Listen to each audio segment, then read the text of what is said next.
इस अध्याय में अश्वरूपी राक्षस केसी के वध, नारद द्वारा भगवान कृष्ण की भावी लीलाओं का गुणगान और कृष्ण द्वारा वेमासुर के वध का वर्णन है। कंस के आदेश पर केसी राक्षस ने एक विशाल घोड़े का रूप धारण किया और ब्रज की ओर चल पड़ा। जैसे ही वह निकट पहुंचा, उसके तेज हिनहिनाहट से सभी निवासी भयभीत हो गए और श्री कृष्ण की तलाश करने लगे।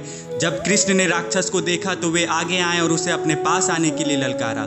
केसी ने कृष्ण पर आक्रमण किया और अपने अगले पैरों से उन पर प्रहार करने का प्रयास किया, लेकिन भगवान ने उन्हें पकड़ लिया। राक्षस को कई बार घुमाया और फिर उसे 100 धनुष की लंबाई की दूरी पर फेंक दिया।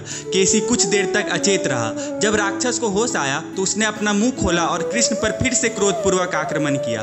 तब भगवान ने अपना बायां हाथ अश्व राक्षस के मुंह में डाल दिया और जैसे ही केसी ने हाथ को काटने की कोशिश की, हाथ लाल गर्म लोहे की छड़ जैसा लगा। कृष्ण का हाथ और अधिक फैलता गया, जिससे अंततः राक्षस का दम घुट गया और अत्यधिक पीड़ा में केसी ने अपने प्राण त्याग दिए। तब भगवान कृष्ण ने अपना हाथ हटा लिया। वे शांत भाव से खड़े रहे, राक्षस को मारने का कोई अभिमान नहीं दिखा रहे थे, जबकि देवता आकाश से पुष्प वर्षा कर रहे थे और प्रार्थनाओं से भगवान की स्तुति कर रहे थे। इसके तुरंत बाद देवताओं में महान ऋषि नारद मुनि कृष्ण के पास आए और उनसे विभिन्न प्रकार से प्रार्थना की, भगवान की भावी लीलाओं का गुणगान किया। फिर नारद जी ने उन्हें प्रणाम किया और चले गए।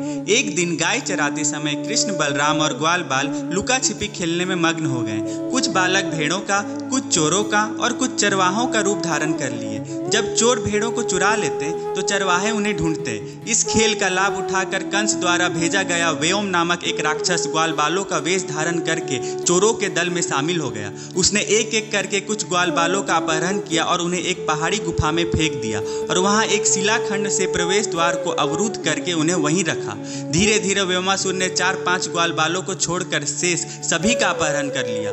जब कृष्ण ने देखा कि वह राक्षस क्या कर रहा है तो वे उसके पीछे दौड़े, उसे पकड़ लिया और बलि के पशु की तरह उसका वध कर दिया।